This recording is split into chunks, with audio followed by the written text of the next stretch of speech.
Have you ever woken up, looked at yourself in the mirror, and quietly wondered, am I still as healthy as I think I am?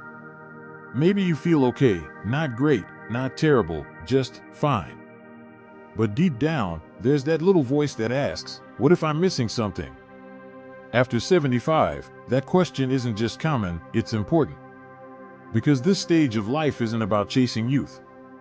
It's about protecting what matters, our independence, our comfort, our ability to wake up each day and feel in control of our bodies. But here's the truth no one really tells us. Most health problems that cause serious issues after 75 don't just show up out of nowhere. They build up slowly, silently. And by the time they feel urgent, it's often much harder to manage. That's why today we're going to talk about 5 major health threats that are responsible for most senior deaths, and more importantly, how to spot them early and take simple, practical steps to stay well. Because yes, even now, your health is still in your hands.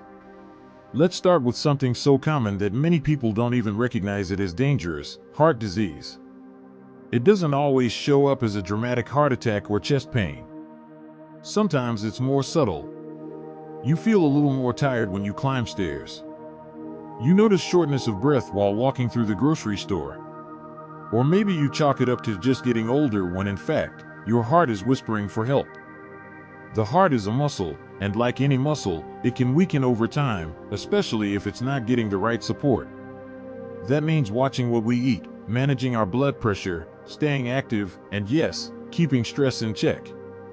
One man I spoke with recently, Mr. Allen, 78, told me he started walking 20 minutes a day not because he wanted to exercise, but because he wanted to be able to pick up his great-grandson without getting winded. And you know what? 6 months later, he's doing just that, and his doctor told him his numbers are better than they were 5 years ago. That's the power of small, consistent changes. Now, another silent threat is diabetes, especially type 2. What makes it tricky is how slowly it creeps in. A little fatigue, more nighttime bathroom visits, a dry mouth that doesn't go away. These don't seem like red flags, but in someone over 75, they can be. The good news? In many cases, it's completely manageable, and sometimes even reversible with diet and movement. And no, you don't have to give up everything you love.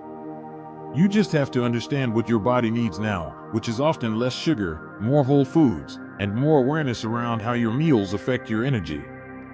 One woman named Darlene, 81, said the moment she stopped drinking sweetened coffee and switched to plain herbal tea in the morning, her blood sugar levels improved, and so did her sleep. It wasn't a massive change. Just one choice, repeated every day. That's the beautiful thing at this stage of life. You don't need to overhaul everything. You just need to adjust mindfully, gently, wisely. And speaking of things that sneak up on us, let's not ignore a major one: falls. Yes, I know, it sounds simple. But did you know that falls are the leading cause of injury-related death in adults over 75? And most people don't fall because they're clumsy. They fall because of weak leg muscles, poor balance, low blood pressure, or even just getting up too fast in the morning. It's not about fault. It's about awareness. The solution isn't complicated. Strengthen your legs with simple sit-to-stand movements. Walk regularly. Have good lighting in your home. And take a moment to stand still after rising from bed or a chair before walking. A woman named Evelyn told me she put night lights in her hallway and stopped rushing to the bathroom in the middle of the night. I used to think I was just being paranoid, she laughed, but now I realize I was being smart. That's what we're aiming for, not fear, but foresight. At this point in life, we're not trying to fight aging. We're trying to cooperate with it. To meet it with grace and wisdom and say, I see what's coming, and I'm ready. So if you're watching this, I want you to know, you are not powerless. You're not just waiting for something bad to happen. You are capable, right now, of making choices that support a longer, stronger, better life. And we've only just begun. Because there are still 2 more hidden threats that many people overlook, and once you understand them, you'll have even more tools to take back your health, one step at a time.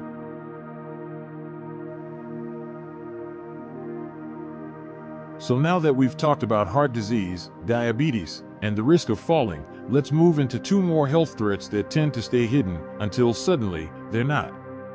The next one is respiratory illness, particularly pneumonia and chronic obstructive pulmonary disease, also known as COPD.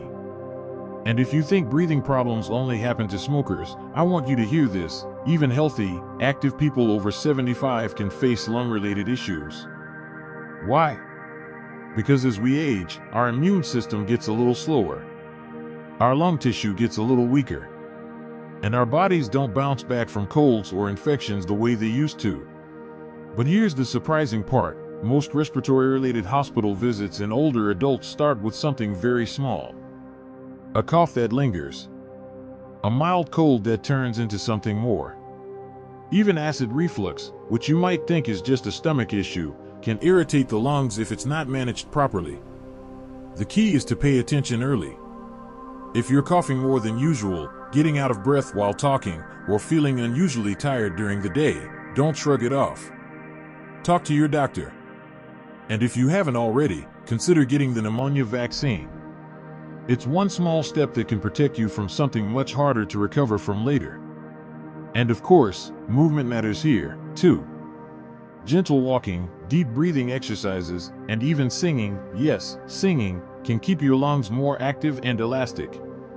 I once spoke to a man named Raymond, 82, who joined a senior choir not because he liked performing, but because his doctor said it might help his breathing. 2 months in, his lung function had improved, and he said, "I never thought I'd enjoy singing again, but now I feel like I'm filling my body with life." That's exactly it. Breathing better is living better. Now, let's talk about something a little quieter, but just as serious: loneliness. Yes, loneliness. You might not think of it as a health threat, but I promise you, it is. In fact, studies have shown that chronic loneliness can raise the risk of early death as much as smoking 15 cigarettes a day. That's not just emotional, it's biological. Why? Because when you feel isolated, your brain interprets it as stress. Your body releases more cortisol, your sleep gets disrupted, your immune system weakens, and inflammation rises. Over time, this stress eats away at your physical health, even if your diet and exercise are great. And the hardest part? You can be surrounded by people, even living with family, and still feel lonely. It's not about how many people are around you. It's about feeling seen, heard, and connected. That's why finding small ways to reconnect with others, especially people who understand your stage of life, can be life-saving. Maybe it's calling an old friend once a week. Maybe it's joining a walking group, a book club, or even just sitting outside and talking to neighbors. One woman named Susan, 79, told me she felt invisible after her husband passed away. "My kids called, but it wasn't the same," she said. Then one day, she joined a local Tai Chi class at the park. "I didn't know anyone, but just moving beside people made me feel alive again." She didn't go for the exercise. She went for the company. And over time, the exercise followed, and so did her health. Because here's what's often overlooked: connection is medicine. Laughter with a friend can lower blood pressure. A hug can steady your heartbeat. Eye contact and meaningful conversation can actually improve memory and cognitive function. So no, loneliness isn't just an emotion.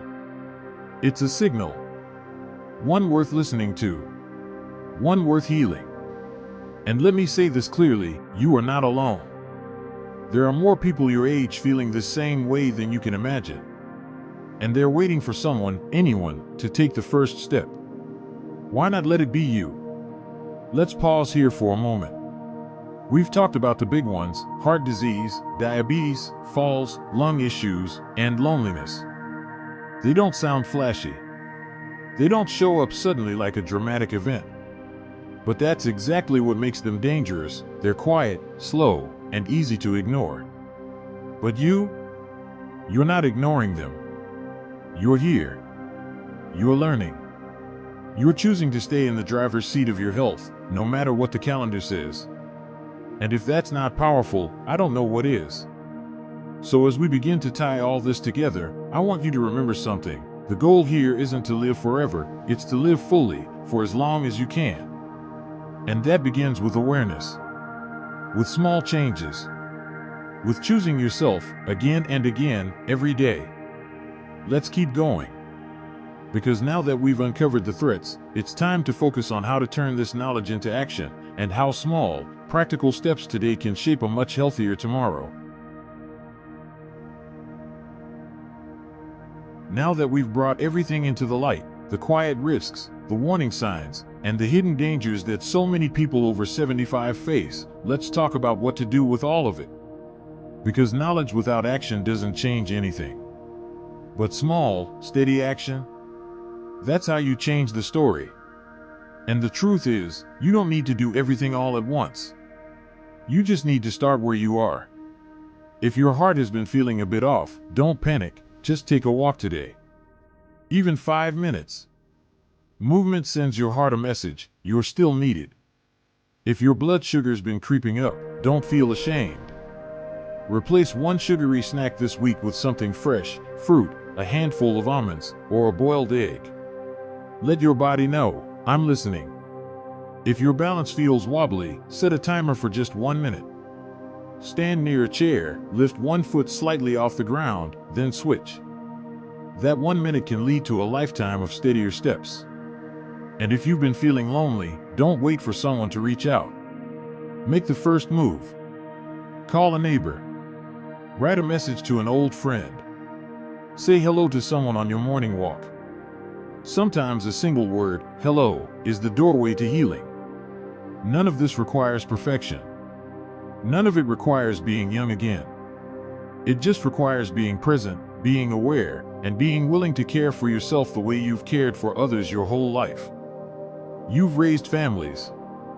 You've built careers.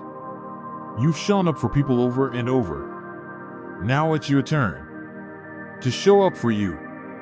Because you're still here. You still matter. And no matter what your age, your body and mind are still listening to the choices you make. Every step you take toward better health is not just about living longer, it's about living better. More comfort. More clarity. More connection. That's what you're building now. And you're not doing it alone. There are thousands, even millions, of people just like you, watching this right now, making these same decisions. You're part of something. A quiet movement of people who refuse to settle for just getting old. You're choosing to age powerfully. On purpose. With joy. So let's take a deep breath together. Let this moment be the one where you say, I may be older, but I'm still learning. Still growing. Still becoming. And that's real strength. If this video gave you something to think about, a reminder, a sense of hope, or even just a nudge to move, let us know. Leave a comment. Tell us what step you're going to take. You might inspire someone who really needs it. If you haven't already, go ahead and like this video and subscribe to the channel. We make every video here with love, honesty, and a deep respect for people like you, people who've lived a lot and still have more living to do. Here's to your strength, your wisdom, and to every choice you make that says, I'm not done yet. You're not just surviving after 75. You're still thriving. Take care of yourself. You're worth it. And we'll see you in the next one.